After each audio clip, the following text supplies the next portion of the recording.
Good evening, everyone. I don't know why that keeps freezing just as it gets to the end there. I still haven't got to the bottom of that, but it doesn't matter. It just serves as a nice little introduction, doesn't it? Cheers, everyone. It's Friday once again, and we're all here for a beer.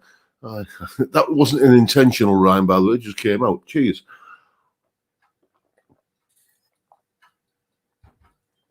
If anyone's interested, and someone usually is, the lubrication of choice this evening is Heineken. A fantastic deal on in the local supermarket, Morrison's, if anyone's interested. You know those 10 packs, those fridge packs? They had, I think they were £13 each, or 2 packs for £20, 3 packs for £24, or something like that. It was wrong about that, but it's like, you know, when you get the feeling that somebody has entered the wrong figures in a spreadsheet and it's thrown up this kind of little anomaly. But so that's what I did. I got 3 10 packs, and they scanned through and the barcodes and everything, and that's exactly what I paid. So if I can only assume this is a national thing, if you like a drink, and I think we all do, and you have a Morrison's near you, then go and take advantage of that little deal they've got on before they realise what they've done and withdraw it. So yes, that's that. And apologies before we go any further about Monday evening's video last Monday. I don't know what happened there. Paul Trainer, thank you very much, sir. I don't know what happened there. I'd scheduled the video. I do these videos weeks in advance. I'd scheduled the video to go out on Monday, and it was all there in the queue, ready to go out. And then 6 p.m. on Monday comes along, and suddenly the video isn't there. And it's saying that it was published on October the 7th,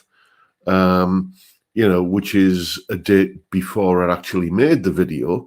And it had got like 3 views on October the 7th, and it wasn't listed, and it was listed as a private video. So I amended it, and it should have gone out, and then it didn't. So I had to kind of delete it and re-upload it. What a carry on. It's not happened since, and it's the first time that's ever happened. So I don't know what was going on. The YouTube gremlins were out in force on Monday. So let's just have a quick look and see who we've got in this rather dark winter's evening. I see Rent to Kill was first in, and then Peter Nicholson, Anton, Peter Borthwick, Dave Fiendish, Grandpa Joe, as always, wishing us a safe and happy weekend. Then there's Edwin Toonan, Wind, Mark Kerno, and then we've got Sometimes Dim Never Thin, Cylon Hybrid, Peter Collins, Johnny Random's in, so's Dr. Gomez One, Sean House, and Rob Bald. Then there's Ben Allmark and PFY Guitars, David James, Wayne Smith, Paul Trainer, BSC, no less, and the resident bass player, indeed. And then there's Timbo, Vincent Brennan, Joe McMurray, Dogfather 61. James Hunt is there, and so is Dave Stevens, who's in Egypt. Let's put you up on screen there, mate. Evening from a peaceful and pleasantly warm Egyptian evening. Can't be with you live as about to head out for dinner 2 hours ahead, but I shall raise a glass of the local beer. You do that, mate, and enjoy your little vacation there. There's Ian Clark and Tom Clark. Any relation?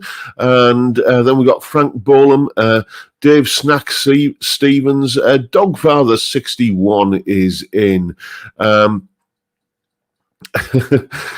Saying this reminds me of waiting for the tube to start on Channel 4 to watch Jules and Paul with a beer or two before heading out. Yeah, that's an 80s UK reference, isn't it?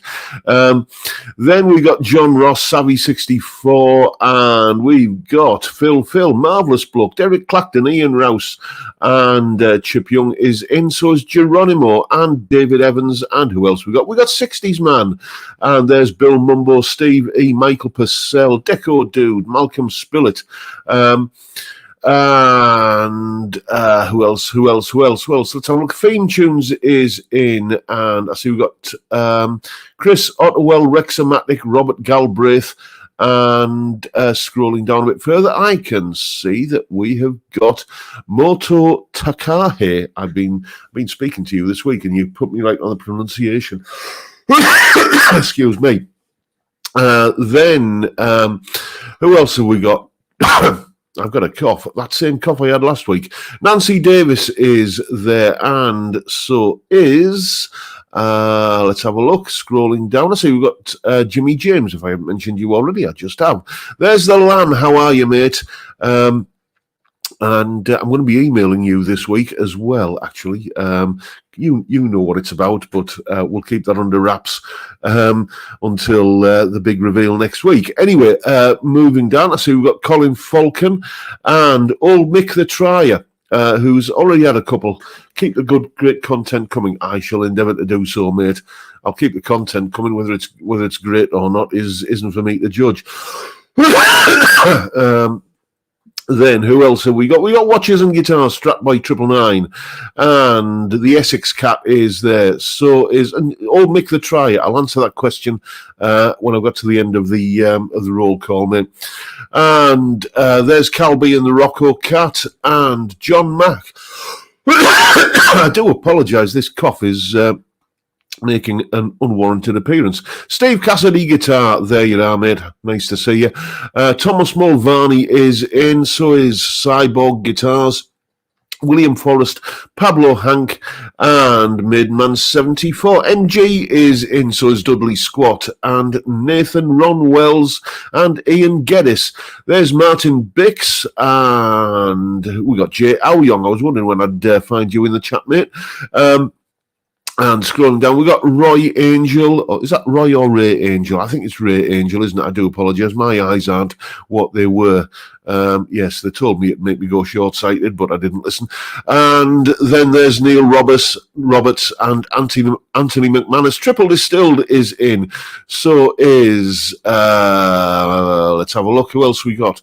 I think... Oh, Brad Dowell, Steelhorse 75. Paul Bush...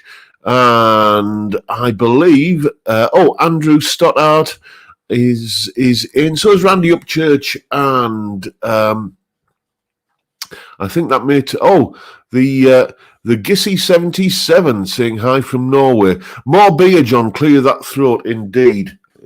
What a top suggestion. Are you a member of the medical profession by any chance? If not, you should be. Anyway, old Mick the Trier there was asking me in the chat, what's the best guitar I've ever played? And I just saw that as I was kind of scrolling through before I hit the go live button, and that's a big question. There's been a lot of guitars, I've been around the block a few times. At the moment, I would say probably my favourite guitar is this, the PRS S2 Standard 24 Satin. The guitar that I really fell for in a big way and wasn't expecting to is the Harley Benton Fusion T. Cheap as chips, this, under 200 quid. And if you knew nothing about the Harley Benton brand and the fact that they are a budget brand, if you just arrived from outer space or somewhere and picked that guitar up, then you would say that this is an £800-900 guitar all day long. My Les Paul tribute. Let's hold that one up. By a country mile, the best Les Paul I've ever played. And I only really bought it as a bit of a tax write-off, if I'm honest, because I'm in the fortunate position that my guitars are tax deductible, given the fact that this is what I do for a living. And I had a bit of a chunky tax bill, and I thought, well, I'm not having that next year. So I thought I'd buy something tax deductible that would then kind of reduce my bill. And really fallen for that guitar. And thanks to I'm Not Creative, Joshua there sending me a set of burst bookers to throw in it. Wow, it's just a top flight Les Paul now, but it's a bit of a sleeper guitar. Do you know what I mean by that? It looks kind of nothing special, but you pick it up and play it and plug it in, and oh dear me, it's the sound. Yeah, so probably the best guitar, the guitar I was most proud of when I bought it, would be the first Fender Stratocaster I ever owned, because I was a big Strat fan for many, many years. And the first time I, owned a guitar that said the words Fender and Stratocaster on the headstock, oh, that was like, well, I don't care if I get run over by a bus tomorrow. No, that's a lifetime's ambition achieved. So it's not quite the answer you were looking for, but those are the prime candidates for best guitars I've ever played. There's one other actually, a Carvin. Back when Kiesel guitars were still called Carvin, one of my students had a Carvin CT6 California double cut. You just kind of a quick glance at it, like split second glance, you'd say that's a PRS. But had block inlays, and it was one of those guitars you pick it up and you can think, oh yeah, this feels like everything has been done right, no expense has been spared, and you can see where the money's been spent on this. So at some point, I'm going to see if I can maybe as a tax write-off again. Maybe I'll order myself a Kiesel. Would be nice. Find a bad review of one. You can't. Anyway, I'll tell you what's coming up on the channel this week, because I've got a couple of things I want to or one main thing I want to kind of talk about during the live stream. I don't usually have a plan, but there is usually sometimes things that I want to kind of mention. So coming up on the channel this week, on Sunday, there is the full as deep a dive as I ever do in a review, the full review of the Artist AP59, that wonderful Les Paul copy loaned to me by the very generous David a couple of weeks ago. It was probably longer than that, but it's taken this long for the video to go through to feed through the system in my schedule. You saw me not unboxing it, but doing the first impressions look at it yesterday, and we're going to find out how it measures up under a bit more scrutiny on Sunday. Then on Monday, a solo analysis, one that is quite sort of full of nostalgia for me. If anyone remembers the guitar player who was used to do a lot of the guitar on the Guitarist magazine CDs, a fellow called Jan Serke. If anyone remembers him, especially those kind of Jack and Bobby kind of comedy skits that they used to put on the Guitarist magazine CDs. I seem to be the only person who remembers those, but they were really funny. But yeah, Jan Serke in a previous life was the lead guitar player in a band called Zodiac Mind Warp and the Love Reaction. Anyone remember them?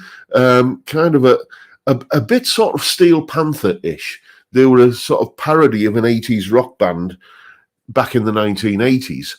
They really didn't take themselves too seriously. And the title of the video this week is a song that wouldn't be allowed in 2023. Well, the song might be allowed, but the video certainly wouldn't. Pablo Hank remembers Jan Serke. Yeah, well, we're looking at one of his solos from his tenure with Zodiac Mind Warp. That's what Monday's video is about. Then Tuesday, we're going to kind of just tone it down a little bit. It's been a while since I've done a top 5 video on albums that I love. And it just struck me that, there are certain albums that I listen to when I just want to read a book, or when I want to just kind of ease the pressures of the day. My chill out albums. So I'm going to tell you which ones they are on Tuesday, my top 5 chill out albums. What else we got? Wednesday, viewers question again. So if you have any questions that you want me to address, don't put them in the chat because chances are I'll miss them. I'm not Rick Beato. I don't have like the whole army of, kind of interns and Santa's little helpers kind of keeping an eye on the chat. So I tend to miss stuff that goes on in the chat. I apologise if you're talking to me and I'm blethering away and I miss it. So if you have any questions, jrguitartuition@gmail.com, that's the place to send your queries, and that's what we're dealing with on Wednesday. How to do that thing that Andy Summers does a lot of the time with police songs. I mean, you take, for instance, Every Breath You Take. It's the same chord sequence basically as Stand By Me and countless other songs. But Andy always found a way of making some sort of rather run-of-the-mill, to be uncharitable, but some kind of pretty kind of well-used chord sequence sound unique and sound like a hit record. And that's what we're looking at on Wednesday, how to turn a mundane chord sequence into a memorable performance. Something I have a lot of experience with from working with a singer-songwriter that I used to kind of work with back in the 90s, in the early 90s, where he would come up with something that was two chords, and you've got to, okay, how do we make this sound like it's not just a two-chord, kind of boring kind of diatribe or dirge? And, you find strategies of doing that, and I'm going to be sharing those with you on Wednesday. Then on Thursday, we're going to be looking at the things that I look for in a guitar, the 10 things that, a little bit of a checklist that I always kind of go down, the things that I look for in a guitar, the attributes that a guitar has and that I like to have. I'm not saying that these are all things that every single guitar I ever own must have, but in an ideal world, they would do. And that is what's coming up on the channel this week. Thank you for just indulging me there. I'm just going to take another little slurp of lubricant. And then we'll catch up on what's going on in the chat. Michael Purcell saying you should look for a free intern, John. It's not really. It's... I don't know. Just it's all kind of thing of internships and everything. It's just I believe that if you're going to get somebody to work for you, pay them a wage.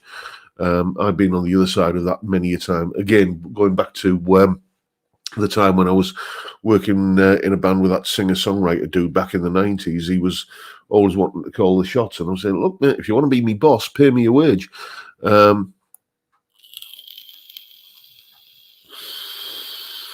lot of people remember Jan Circa.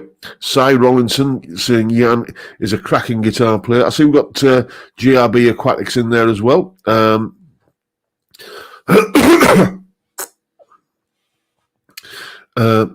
GRB Aquatics is saying and convinced the artist AP59 is the best guitar I've ever played.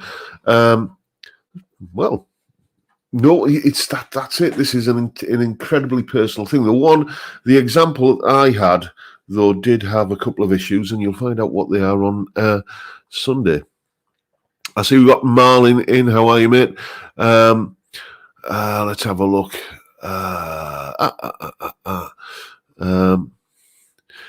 Eric Clapton's iconic Fool Gibson SG just sold for more than 1 million. Buddy, can you spare a dime? Yeah, didn't the vintage guitar brand, that they were working with Trev Wilkinson for a while? I'm not sure if they are now, because they always seem to be talking about, it's always Entwistle pickups that get mentioned in the context of those guitars now. I don't know if JHS, who own vintage, and Trev Wilkinson have had a falling out. Who knows? But I'm sure they did like a copy of the Clapton Fool guitar at one point, didn't they? Wasn't that at some point owned by Todd Rundgren, that guitar? I seem to remember reading an article many moons ago in Guitarist magazine. I think Nev Martin actually got his lucky paws on that guitar and did a kind of write-up about it. Deco Dude is saying, have you tried the Digitech Trio Plus? Thinking of getting one? No, but I've tried the Digitech Trio, which was very, very generously donated to me by a chap in the chat. You know who you are. And just in terms of the accompaniment styles it can give you, and the just like adding a bass line, adding a drum pattern, I can see it being of massive use to a lot of people. It's not the sort of thing that I would particularly have a practical use for myself, because I can just knock a backing track together I'm pretty slick at that now, and I can put a backing track together in 5-10 minutes, and I sometimes do that, a bespoke backing track for a student during a lesson. But I can see the appeal of it for for kind of one-man band buskers and stuff. It beats having a bass drum on your back and two cymbals on your knees, doesn't it? Which would have been the only option once upon a time. Yeah, Michael Purcell. See that Sky Arts are doing the greatest riffs of all time. Let's see who they leave out of it. Hopefully not as bad as Rolling Stones' 100 Greatest Guitar Players.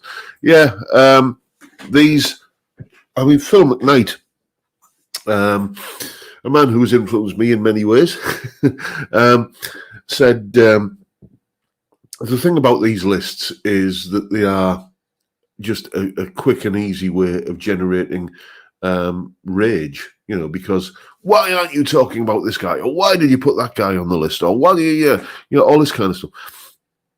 And that gets people kind of tweeting about it. And, or is it called Xing now? I don't know. Not interested, to be honest with you. But it gets people kind of sounding off about it, and that gets them publicity. So that's a big reason of why they do it. They call it rage bait. Years ago, there was like a similar kind of thing on, I think it might be in Channel 4 or the BBC, where they were talking about like the greatest guitar heroes of all time, and the greatest progressive rock bands of all time. And the greatest progressive rock episode, they didn't. Not once did they mention Pink Floyd. I mean, come on. No mention of Pink Floyd, no mention of Camel, but I think they did talk about U2. Now, we can debate the merits of U2 all day long. I mean, personally, I think Borneo is a bit of a plank, if I'm honest. But some of their music is rather listenable, and a lot of it has nice nostalgic memories of my college days in the 80s and all that sort of stuff. So I don't dismiss them out of hand, but they're not a prog rock band by any stretch of the imagination. Peter Goddard's in. How are you, mate? That will indeed be the same Jan Circa. I didn't know he was a founder of that, but it doesn't surprise me, because I think the story is that he got a record deal after he left Zodiac Mind Warp, and he said to the record label, rather than me paying a studio to kind of spend this money this advance that you've given me, how about I just buy my own kind of build my own studio with it, and and that sort of, I think, became a revenue stream for him. This is in the days before, this is in the days, I think, when a home studio meant like a Tascam or a Fostex cassette-based recorder, and and it was all rather basic. And there used to be, maybe it's still there, but there used to be a community recording studio in Middlesbrough called Studio 64, not Studio 54. This was 64. And one of the things that you could do there was book time to go in and use their 4-track cassette recorder. They had the main studio, but they also had a little room where you could go in and use the little 4-track, which is, now you can download Audacity onto your PC, which will kind of give you, even more functionality than that. So how times have changed. Technology is a wonderful thing.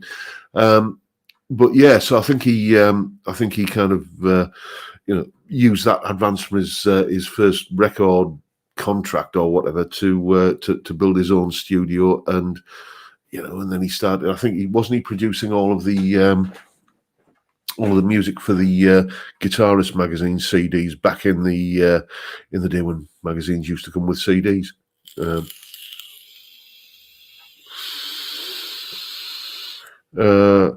Let's have a look, see what else we got to talk about.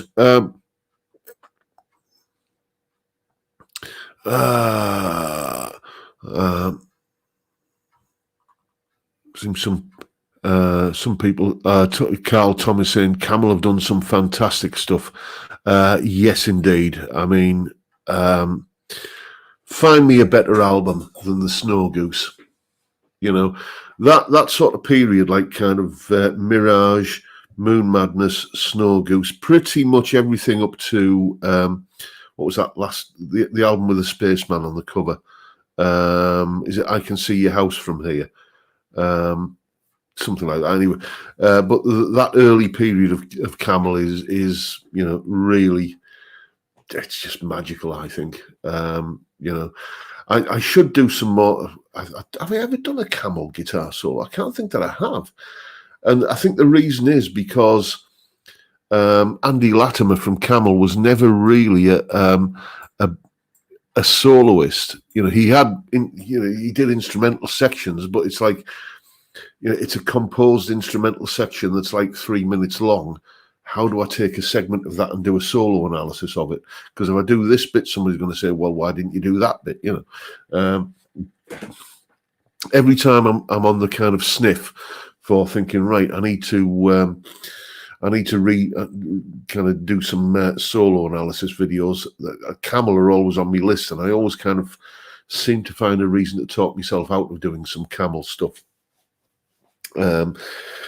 Maybe I'll get round to it. I don't know, because what I do with those videos is the first thing I do when I'm doing like the Monday solo analysis video is I figure out the chord sequence and think, okay, and right, so we need this kind of drum pattern and we need this kind of bass line, and then I'll do the backing track.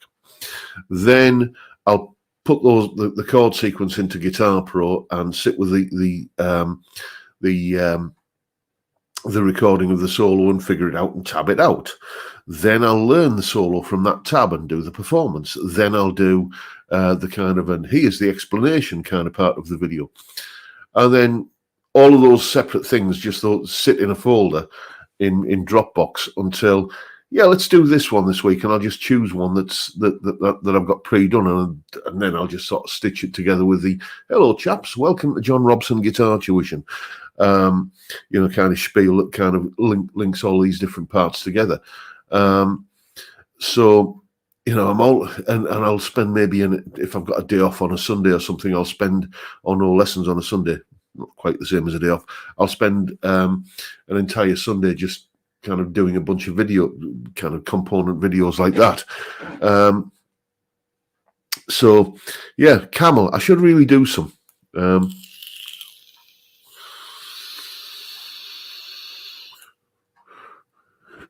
Yes, Made Man 74. Remember Bono cured world hunger one Maserati at a time? Yes, indeed. I could go off on a bit of a rant now about how he's always calling for more government funding for this, that, or the other, which basically means that John, the guitar teacher, or Margaret, the hairdresser, or Michael, the plumber, or Fred, the carpenter, has to pay more in taxes while he's squirreling his money away in the Cayman Islands or somewhere. I would go off on a rant about that kind of thing, but, you know, let's not, eh? Chip Young saying, I'll send you some Camel suggestions, John. Always happy to listen to some suggestions, mate. Let's have a look, see what else is going on in the chat. I seem to have, you know, kind of unleashed a bit of Bono, you know, controversy, shall we say. Oh, dear me, that's tasting well tonight. And it's going to get messy, I can tell you now. Good job I don't start teaching till noon tomorrow. Let's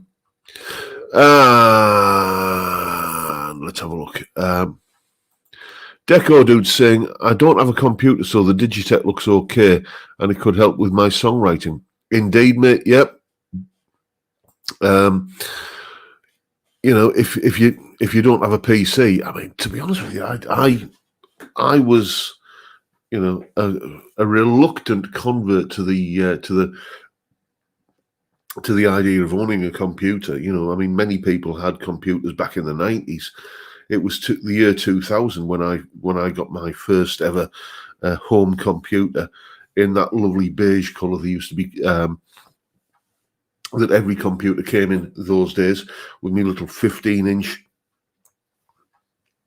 CRT monitor. And now it's like, you know, I can't imagine living without one. I could live without a television easier than I could live without a computer. You know, most of the time that I'm sat in front of the television downstairs in the living room, I'm watching YouTube or something on Amazon Prime or something on Discovery Plus, all of which I can do on my phone, on a computer, whatever. I understand that some people don't have a computer, and yeah, the only thing that says, because I know there's one guy I know, and he says like he always has like the top of the range, latest iPhone or whatever, so some kind of really high end phone, because he says I do everything on my phone, so I want a good one, which I can kind of understand that, but I hate thumb typing. I really hate that kind of thing where you're typing with you know, it's just no. I like to have a proper keyboard to type on. Carl Tom, oh, what a suggestion. What a suggestion. I can't believe I've never done a Robin Trower.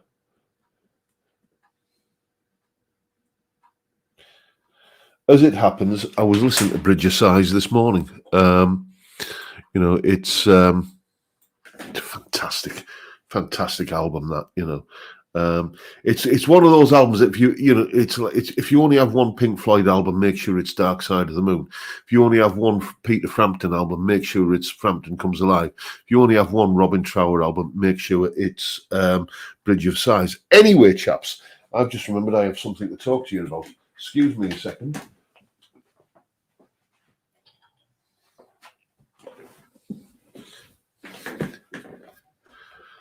For sale, everyone. Let's move the microphone out of the way. This is my Corsair, which I bought from the wonderful Mr. Toonan, who's in the chat. It is a sublime guitar.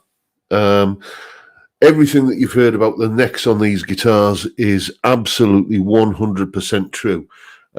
It's just a fantastic Telecaster style guitar. It's got a tone rider.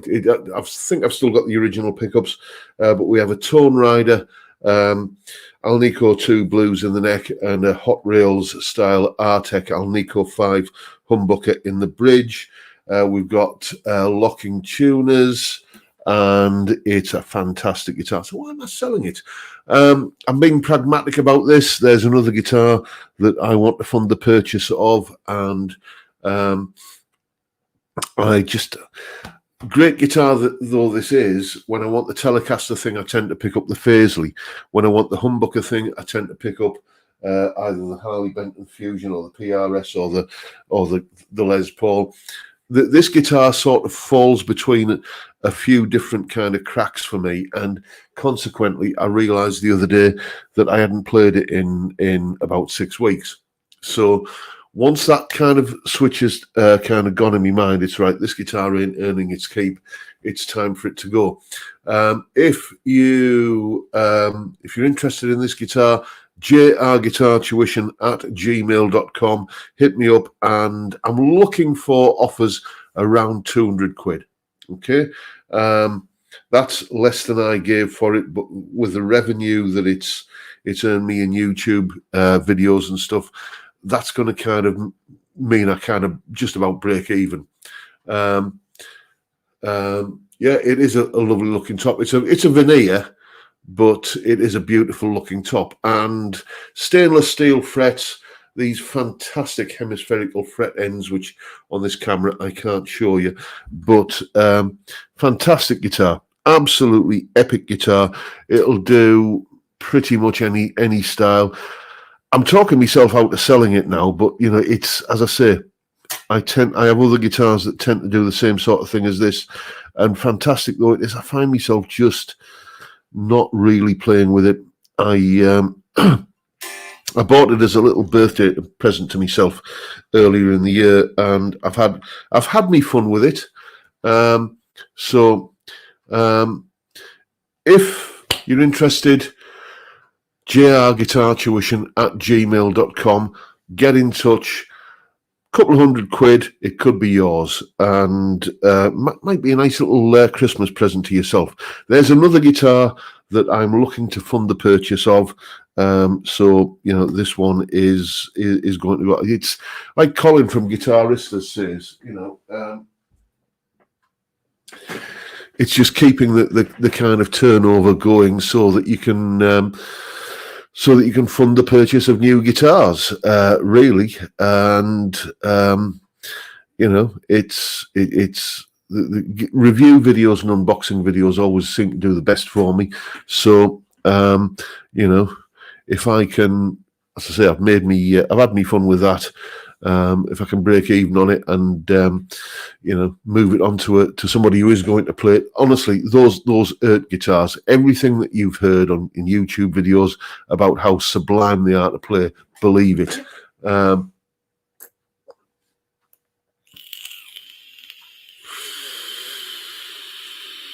Let's have a look, see if anybody's interested in the chat. Let's have a look.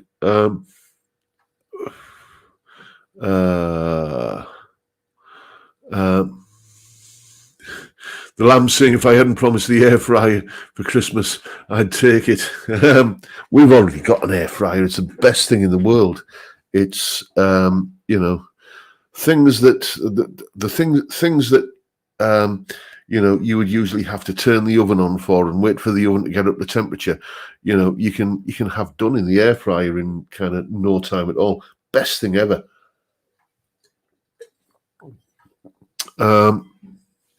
Let's have a look, see if anybody's else is.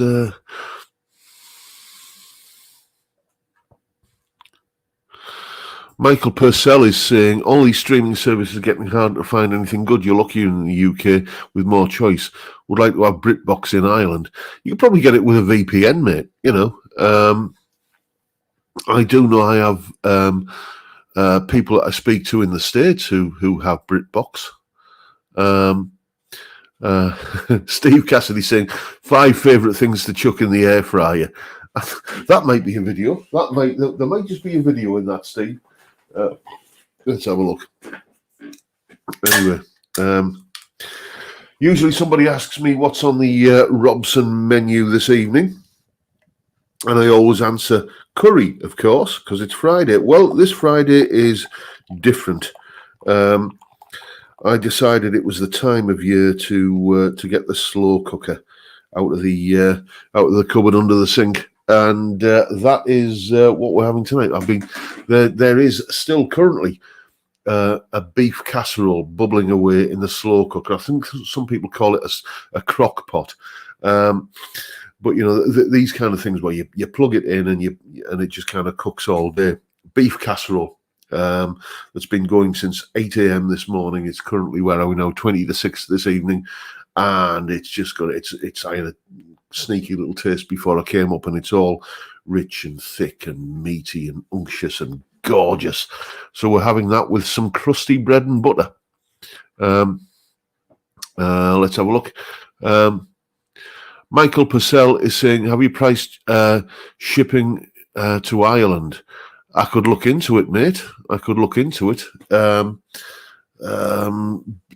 Hit me up with an email, and I'll, it's, worldwide shipping is, it can be expensive, but I don't imagine it'll be that expensive getting it just across the Irish Sea. So we can have a look.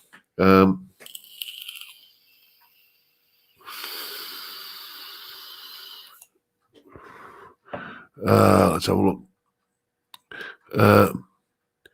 Hairdryer. No, I said air fryer, mate. Let's have a look, see what else we've got. Malcolm Spillett. I was toying with the idea of buying a 1960s Watkins Rapier 33, just because that was the first guitar I ever owned. Well, talking about the first guitar you ever owned, let me tell you a story. Are we sitting comfortably? There was a young lad. I won't mention his name in case he's, in case he doesn't want me to. But he was a young lad, about 12-year-old or 12, 13-year-old, that kind of age. And he came to me for guitar lessons, and had a couple of 3 years worth of lessons off me, and turned into quite a nice player. I actually borrowed one of his guitars, a couple of his guitars. One that sticks in my memory was the Dan Electro that I reviewed a few years ago. And he had lessons with me, and then it became clear that we were coming to the end of the sort of teacher-student relationship. He was one of these lads who was fantastic. I mean, he could shred, this kid. He really could. By the time, he kind of had a couple of years or more lessons with me. And but his knowledge of theory was always a little bit. It just didn't interest him, and I felt that was the area that he needed to, improve on. So we, look, I'm not connecting with you, so let's just kind of leave it at that and part as friends. And his dad got in touch with me the other day after a couple of years and said, are you going to be in tomorrow? I've got something I want to drop off. And what he dropped off was this.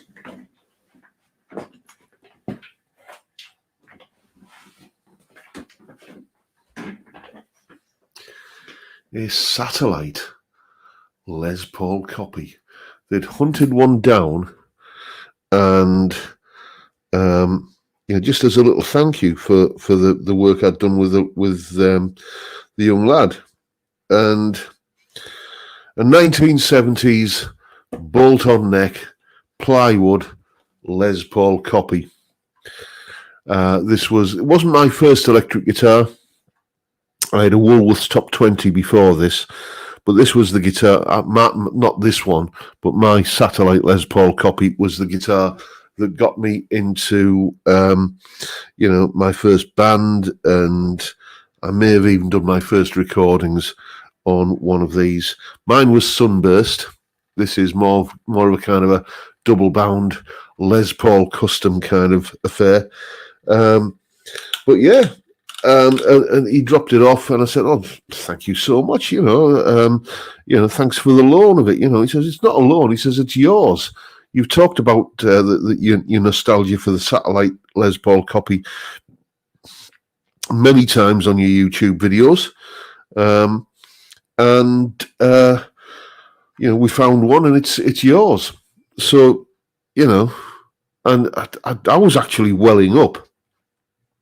Apparently, I nearly said the lad's name there, which I won't, but apparently this lad is now studying music at college, and his tutors can't believe how much knowledge he has. So something I've done has obviously rubbed off, but yeah, they just kind of got me this guitar. So all of my videos for this year really are in the can, done, recorded, but in the new year you're going to be seeing some videos featuring this. Obviously there'll be a review of it. Is it as good or as bad as I remember? And then, do you remember that other 70s Les Paul copy that I had, which again was very, very generously given to me by a viewer of the channel, which I tried to do some upgrades on, but let's say it just died on the operating table. Well, I'm going to continue that project with this. See if we can make this into, something that is, a modern playable instrument that is, we shall see. It'll definitely I've got a set of Vanson 57 classics or whatever they're called. They're the Alnico 2 Vansons that I have a bit of a fondness for. They'll probably end up going into it. We'll see. There'll be some modifications done, and I do intend passing it forward a little bit. And there will be some kind of guitar getting donated to Zoe's place at some point. What are you saying there, mate? Ain't you reviewed or tried the Inspired by Gibson ES335 yet? One of my students has one, and I haven't reviewed it yet, but I can ask for a loan of it. That might be a thing to do. So, watch this space. As I say, all of the videos for 2023 are already done. They're in the can. They're uploaded, scheduled, and all that. So I'm currently working on videos for the first and second weeks in January.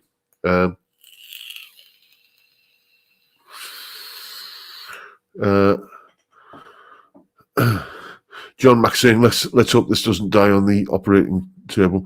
Jay Aoyong saying, what looks great, what's wrong with it?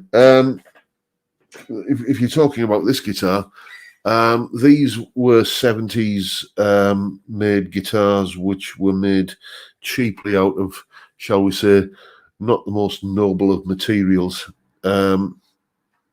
We're talking plywood here.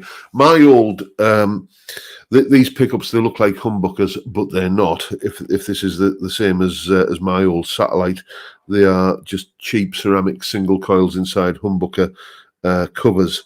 And I always remember the time I took one of them apart and saw that the this kind of rather shiny pickup cover was actually a recycled Pepsi can. Whether that's going to be the same on this, we'll find out, shall we? When the time comes. But yeah, it's that's the Satellite Les Paul, a blast from the past indeed. Let's have a look, see what else is going on.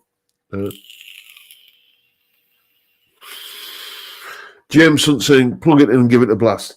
I would, but the amp isn't on at the moment, and I'd have to fiddle about with the computer over there to get a signal change going. And yeah, all in good time, mate. All in good time. Let's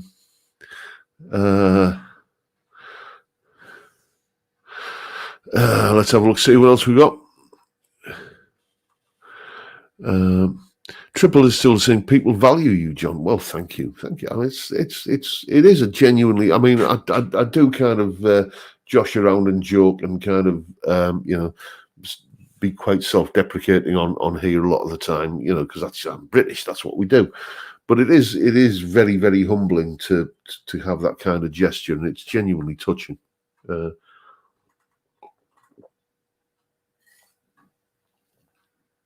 Let's have a look, see what else is in the chat.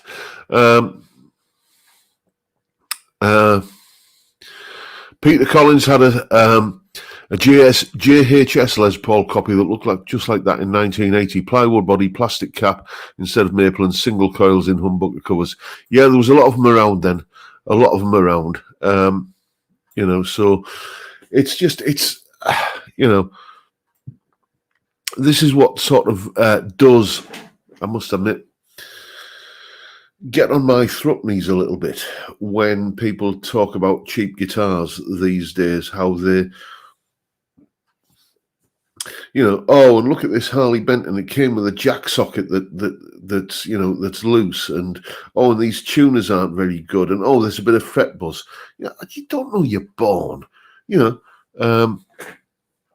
try buying try learning on a K steel string student acoustic guitar with an action that you could slice hard-boiled eggs with. That's and learning the F chord on that guitar. Oh dear me, and you know, then even a Woolworths top 20 was an upgrade from that. So Dr. Gomez once saying, I had a K Les Paul in the 70s. Crap. Yeah, they were. Do you remember those K Les Paul copies that had the built-in effects, like built-in fuzz and built-in, phaser and built-in echo, as it was called? It wasn't even called delay back then. It was called echo. There were some awful guitars, but you thought you were, kind of king of the hill, didn't you? Because you had a guitar with all the effects built in. Don't need no pedals, me. That is something I'm surprised hasn't made more of a comeback. I think Moore do a guitar that's got built-in amp modeling and stuff, but I'm surprised, given the improvements in the technology, that there aren't more guitars out there now with that something like a new X Mighty plug. You could easily hide that under the scratch plate of like a Strat style guitar or anything really. I'm surprised there aren't more manufacturers out there doing that because, well, not to put too fine a point on it, people's houses are getting smaller and smaller. There are people, who are having to bring up families in small apartments or flats. So space is at a premium, is what I'm saying. So making a guitar that could do that, as I say, there's the Moore do one, but I think there's. It surprises me that there aren't more companies doing that. There you go.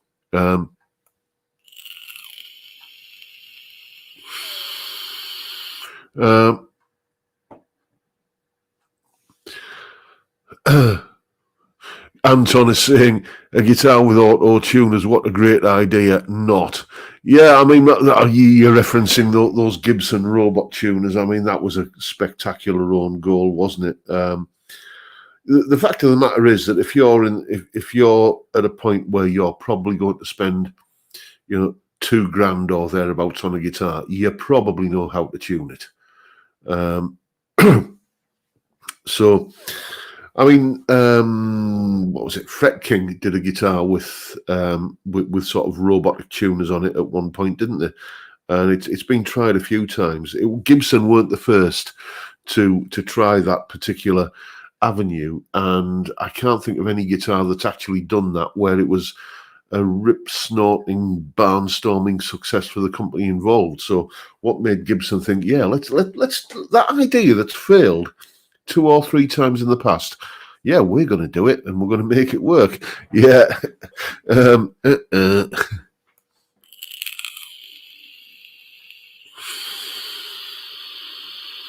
Let's have a look.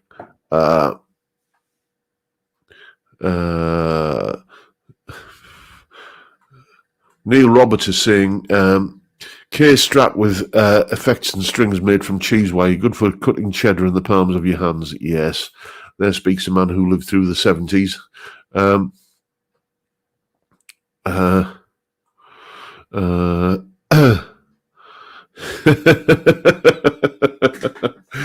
the old days, we had to play the Orient Road without wearing boxing gloves. Youth today have it easy. Yes, I know which particular Monty Python skit you're referring to there, mate. I might just chuck some Monty Python on later on the TV. I said, yeah, not the first, not shoeboxing, middle of the road. You were lucky. Yeah, that references to that particular Python sketch seem to come up a lot on this channel. I don't know what. Maybe we're all just a bunch of old farts. Perish the thought, eh?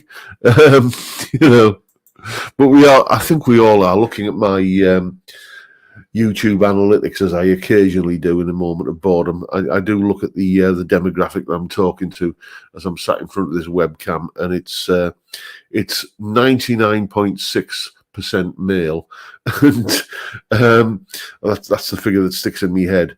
And all gentlemen of a certain age. Most of my viewers are between 35 and 70, apparently.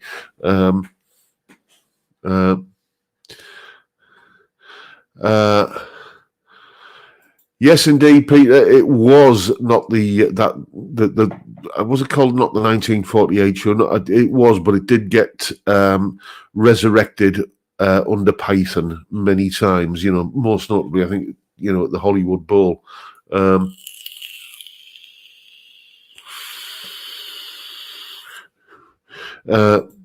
Time Prophet saying, I bet your wife is pleased with your demographic.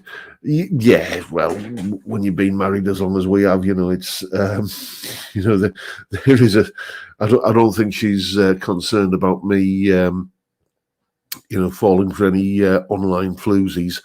Not that not that I'd know what to do these days. I've been spoken for so many years now that it's just that's who I am.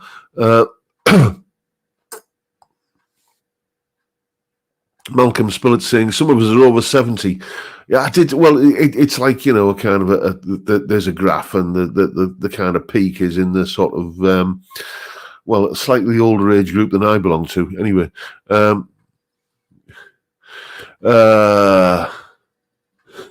is this the right room for an argument? No, it isn't. Yes, it is. No, it isn't. Etc. Etc.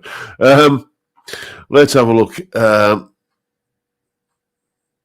Sean House is saying the Four Yorkshiremen predates Monty Python. Yes, I'm aware of that, mate. But I first discovered it via Python.